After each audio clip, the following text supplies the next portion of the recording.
আমি মন গ্রুপে একটা মেয়ে আসবে বুঝছো, ওইটাকে আমি পটামো আর ডুবো বানাবো, তুমি কোনো কথা বলবো না বুঝছো, চুপ করে থাকবা। আচ্ছা ঠিক আছে, মেয়েটাকে নিয়ে আসো, কোনো কথা বলবো না।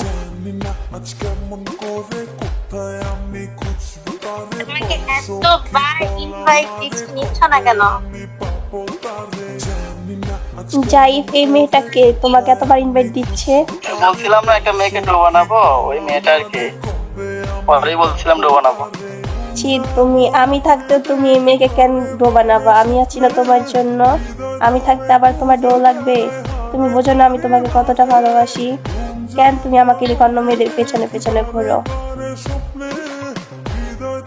ছি, তোমার গার্লফ্রেন্ড থাকার পরেও তুমি আমার পিছনে ছেঁচড়ের মতো ঘুরো। আজকের পর থেকে জীবনে আমাকে ইনভাইট দিবা না। হ্যাঁ, তোর কি কোনো খেয়ালে কাম নাই? তুই আমার ভাতটা খাওয়ায় কি শান্তিটা পাইলি তো? এইটাই তো শান্তি, চান্দু, বুঝবা না তুমি?